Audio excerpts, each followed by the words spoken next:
दो देश लड़ते हैं, दुनिया इसे कॉन्फ्लिक्ट कहती है। जब युद्ध फैलता है इसे क्राइसिस कहा जाता है, लेकिन चाणक्य इसे कुछ और कहते थे, पैटर्न। एक ऐसा पैटर्न जो बार बार दोहराया जाता है और जो आज भी पूरी दुनिया को चला रहा है।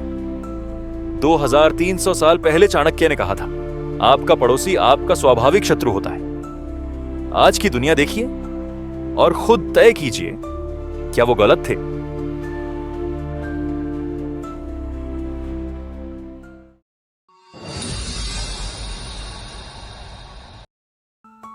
चाणक्य ने राज्य को अकेला नहीं देखा, उन्होंने हर राज्य को एक घेरे के भीतर देखा।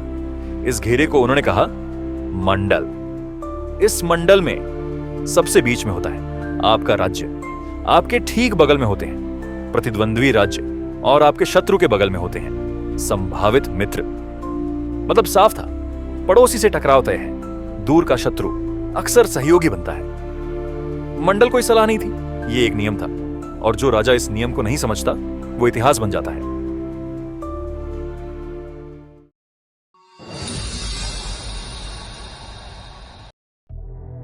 चाणक्य का पहला नियम सीधा था, जो देश आपके ठीक बगल में है वही सबसे बड़ा खतरा है। देखिए, इंडिया और चाइना सीमा साझा करते हैं और भरोसा लगभग शून्य। देखिए, रशिया और यूक्रेन पड़ोसी हैं, इसलिए टकराव युद्ध में बदला। देखिए, इजराइल और पैलेस्टाइन जमीन पास है, संघर्ष लगातार है। सीमा जितनी नजदीक, शांति उतनी कठिन।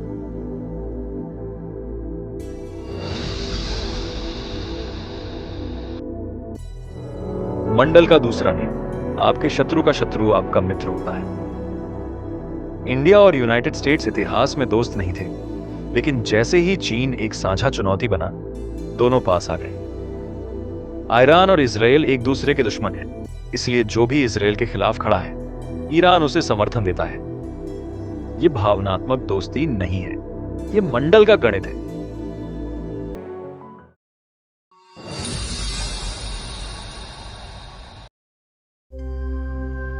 मंडल कभी स्थिर नहीं रहता। आज का मित्र कल बोझ बन सकता है। यूनाइटेड स्टेट्स और पाकिस्तान कभी रणनीतिक साथी थे, आज सिर्फ मजबूरी का रिश्ता। रशिया और चाइना आज साथ खड़े दिखते हैं, लेकिन मंडल कहता है, दो बड़ी शक्तियां एक ही घेरे में लंबे समय तक बराबर नहीं रहती।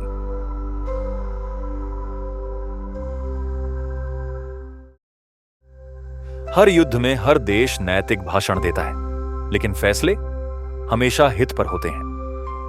यूक्रेन युद्ध में नैतिकता की बातें हुई, लेकिन तेल, गैस और हथियारों का व्यापार चलता रहा। चाणक्य साफ कहते हैं, राज्य पहले जीवित रहता है, नैतिक बाद में बनता है।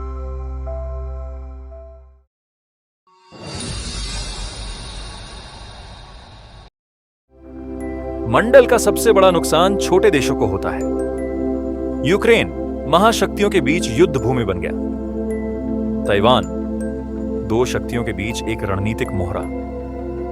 चाणक्य पहले ही चेतावनी दे चुके थे, जो अपना मंडल नहीं समझता वो किसी और के मंडल में खेल दिया जाता है।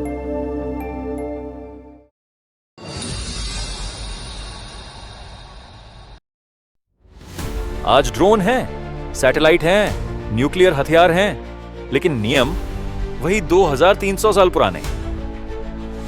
मंडल बदला नहीं, सिर्फ हथियार बदले हैं। चाणक्य ने भविष्यवाणी नहीं की थी, उन्होंने दुनिया की ऑपरेटिंग सिस्टम लिख दी थी। और जब तक देश रहेंगे, मंडल घूमता रहेगा। आप देख रहे थे द फॉरगॉटन पास्ट।